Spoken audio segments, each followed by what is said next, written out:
are watching Metropole Television. My name is Simba Elijah Charles Kiage. This is your sector trends this morning. Today, we look at inculcating and boosting the reading culture in Kenya, as well as enhancing the impact of literature in the society. Now, this coincides along with the World Book and Copyright Day, marked every April 23rd, and I hope you did celebrate it, which is aimed at boosting the reading culture and enhancing the impact of literature into the society. And we get to have a one-on-one with the organizers, that is Moto Books, that organized the Books Arts Festival in collaboration with the authors, illustrators, publishers, bookshops and libraries. Joining us to have this conversation is Mercy Kibera, who's a curator, Moto Books and Arts Festival, and Tidi Waria, who is the president and CEO Africa 2.0 Kenya. Let me start with you, Mercy. How are you doing? I'm doing well. Fantastic. I'll be coming back to you on that. Let me also say hi to Teddy. Teddy, how are you doing, sir?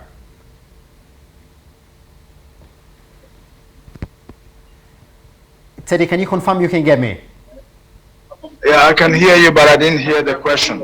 Fantastic. I'm just saying hi to you. How are you doing? Oh, I'm doing well this morning. Fantastic. We're happy to have you on board. All right, Mercy, let me begin with you. The importance of celebrating this day, 23rd. We know that we already celebrated. Can you just reiterate why it's important for us to celebrate this one? The World Book and Copyright Day, which is celebrated on 23rd of every April. Yes. Under UNESCO. And it's very important to us because literacy is key to the success of the economy of any country. And for us to believe that African literature needs to be celebrated, and we need to have conversations on how we can promote the African literature. Fantastic. Yes. All right. I'll be coming back to you on exactly how the event went. It's your first time. I would like to see exactly how the festival went down. Yes. Teddy, I want you to also come on this. The importance of celebrating days like the 23rd of April, the importance of promoting literacy. I was just speaking to Mercy before we came on air, saying that indeed, there's this saying that if you want to hide something from Kenyan, you'd rather put it in a book. Do you support that, and do you think that days like 23rd of April are changing the literacy levels in the country? I think the idea that that Kenyans don't read is overrated and inaccurate, because as far as I'm concerned, I'm also a Kenyan and I read daily. I think I read about 2 books in 3 days.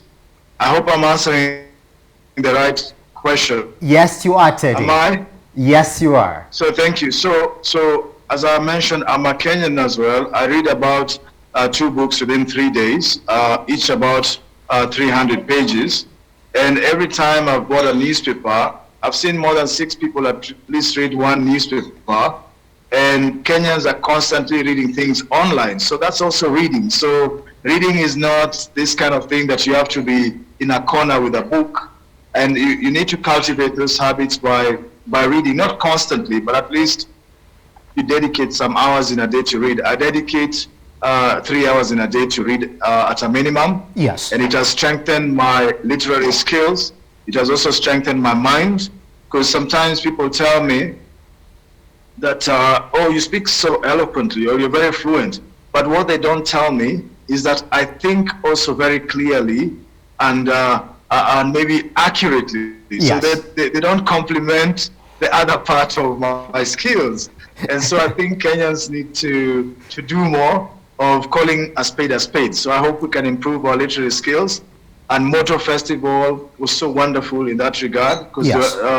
The lady Wahoo was reading to the children her books about one of Polycarp's Otieno's book, and Mercy also gave a remarkable speech. So there are different types of literary skills, including a launch of a podcast that were displayed at the Motor Festival. Yes. To show that Kenya has arrived at a day and moment where we need to take our literary skills forward. Yes. Fantastic. Teddy, I just want to stick with you just for a moment before I cross over to Marcy in the studio. You're saying that indeed what you've achieved by reading this is just a wide scope of knowledge.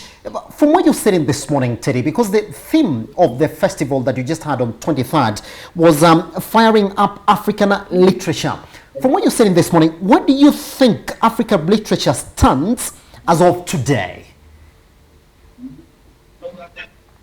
I think I've heard you. Could you please repeat the question louder, because I can't hear it clearly? Yes, Teddy. What is the African literature? Where does African literature stand, Teddy, as of today, as we have this conversation?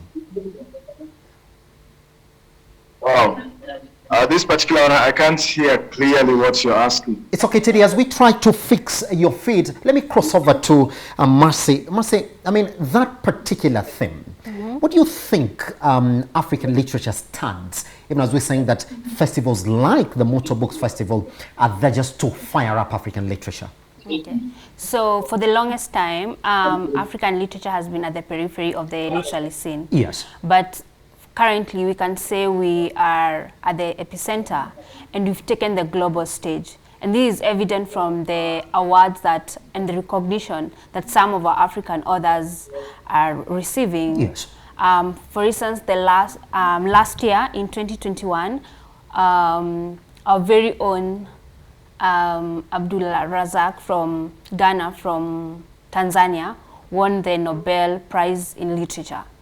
And so many other awards, Booker Prize. That means that we are taking the global stage. Yes. Yes. Fantastic. Let's dial back and start to learn. When did you realize that you actually wanted this sort of festival? It is your first of its kind that you held on the 23rd. Yes. When did you realize that we need to have this sort of festival in the country just to promote literature and literacy as well?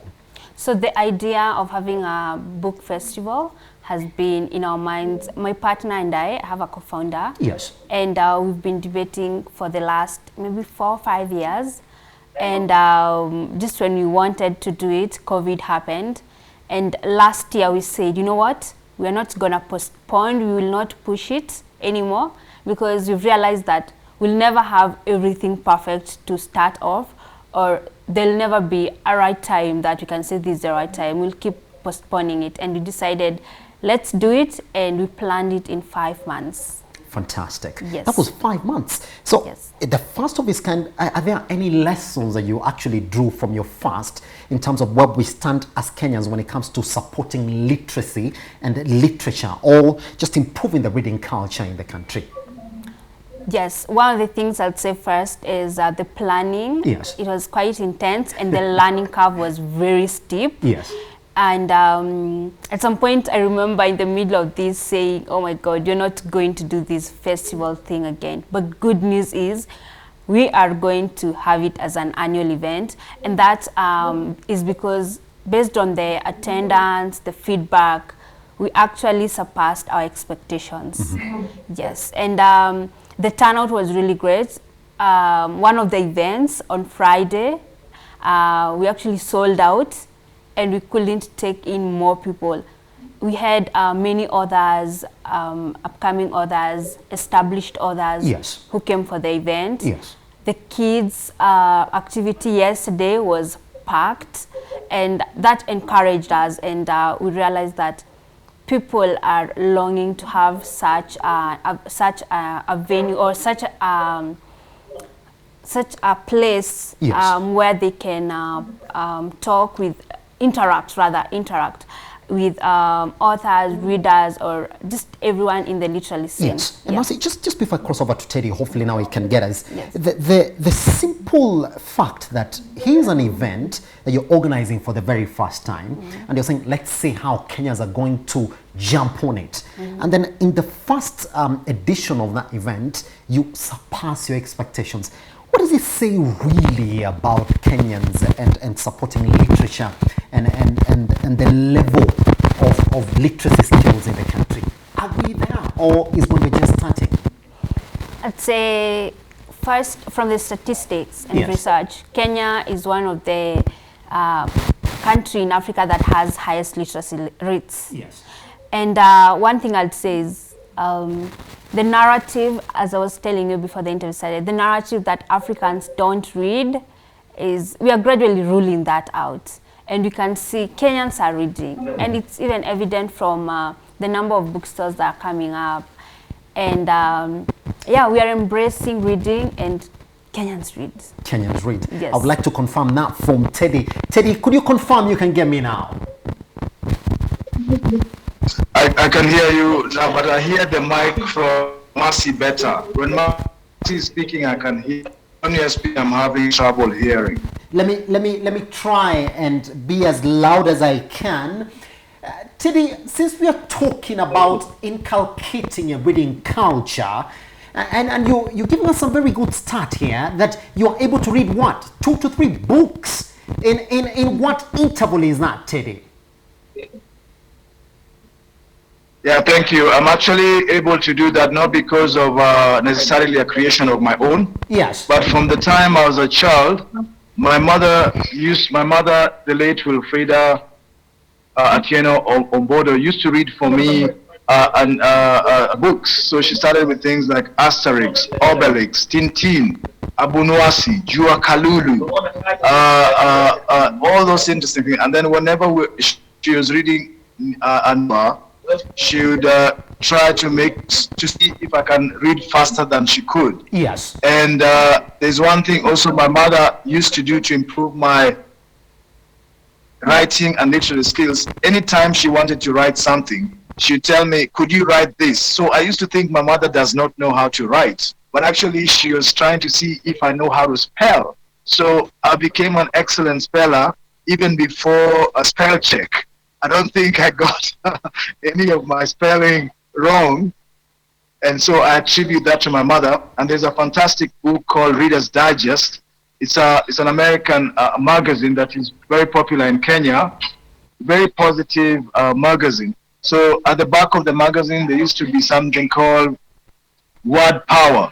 So my mother would make sure I do 20 of them every month. And then she corrects me the ones I've gotten wrong.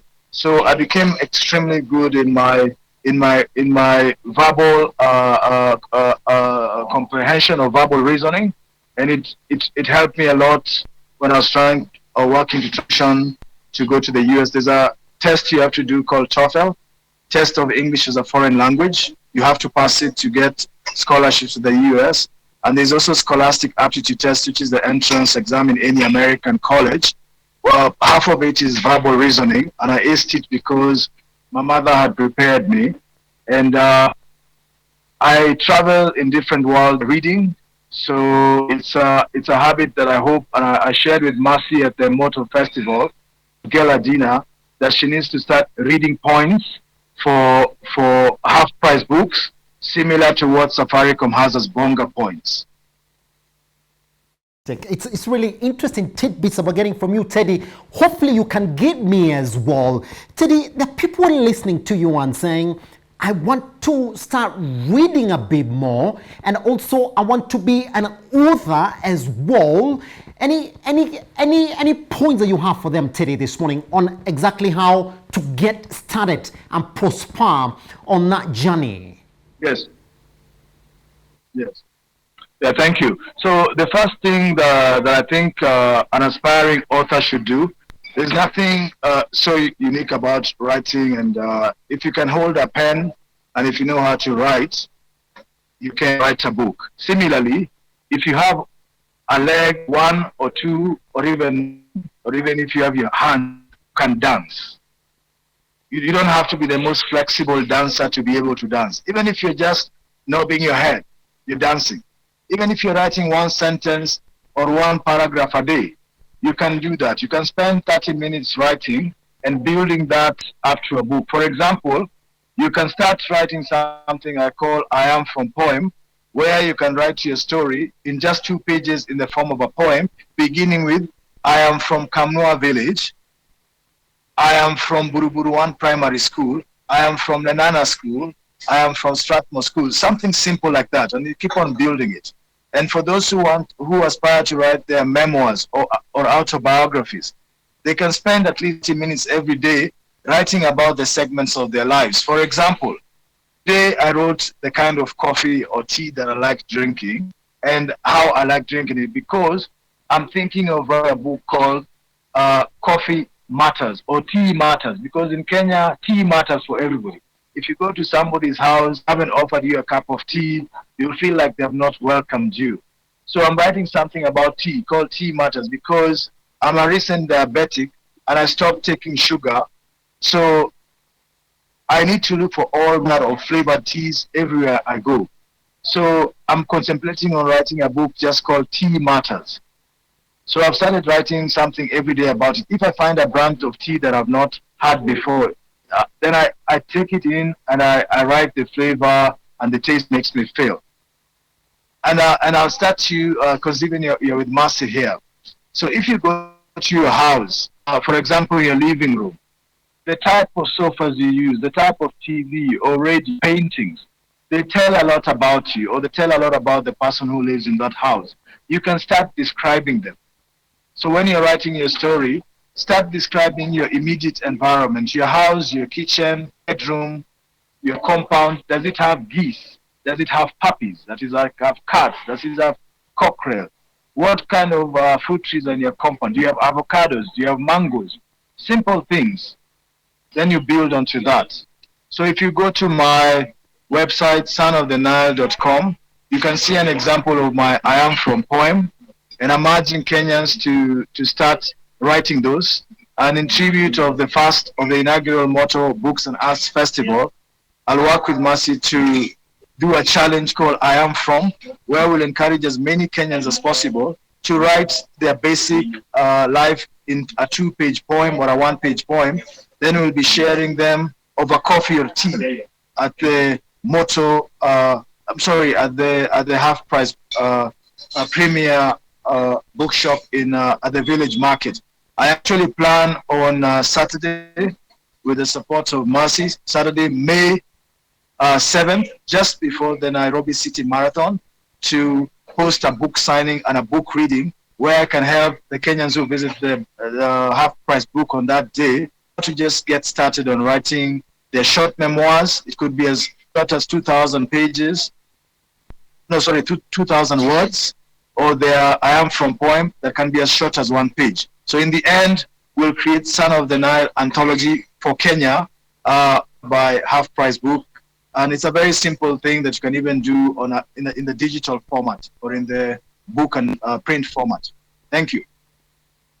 Be coming back to you then on the bigger elephant in the room, monetizing that particular aspect. But let me cross over to Mercy. Mercy, the importance of these authors coming together, because I think what your festival is doing is that it's drawing in people who can feed from the work that the authors are doing in the country, and the authors are also getting to meet each other and talk among themselves. What is the importance of this? And speak to any authors listening to you now. Why should they look forward to this kind of festival that you're actually organizing in the country? And from that perspective as well, because you've drawn a lot of lessons from your first one, what do you expect to change in the second edition of this festival? Right. So the first one is our platform gives authors an opportunity to interact with the leaders in the industry. Yes. We had so many upcoming authors meeting authors who've done quite a number of books, or aspiring authors meeting authors who just, then they can have that discussion, they can be encouraged.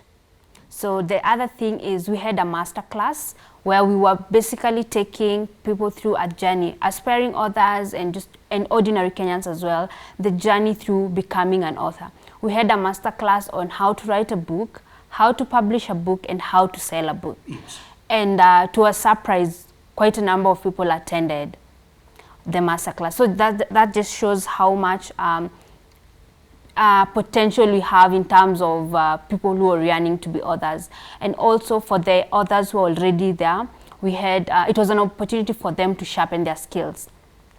The second thing about the event is we are trying to give authors a platform to be on the global stage. Yes. We believe through Moto, many people will, because we had quite a number of visitors from globally, especially because of where we had it.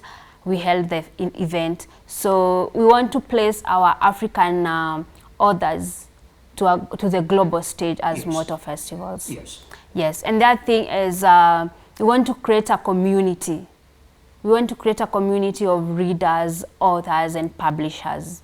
And I'm happy to say that there's actually some people who had to have their stands empty for a few days because they sold out their books, which was really encouraging. Yes. Fantastic. Yeah. All right. Teddy, as we draw closer to the end of this conversation this morning, let me just get it from you as well. That important aspect that Mercy is noting here, that some of these festivals then have to have an end product. Like, how do you then monetize your product? Teddy, quicker that, how do you start the monetization process of your work? Okay, thank you for that. I think if I had it correctly, you said, how do I monetize my thoughts and book? Is that correct? That's Thank what you. it is. So the first thing which I not have more respect for Mercy Kibera and her team, AFI, for hosting the gala dinner on World Book and Copyright Day. Believe it or not, that morning I was inspired to go to summarize my book to only 24 pages, because I think some Kenyans might not want to read a 350-page book.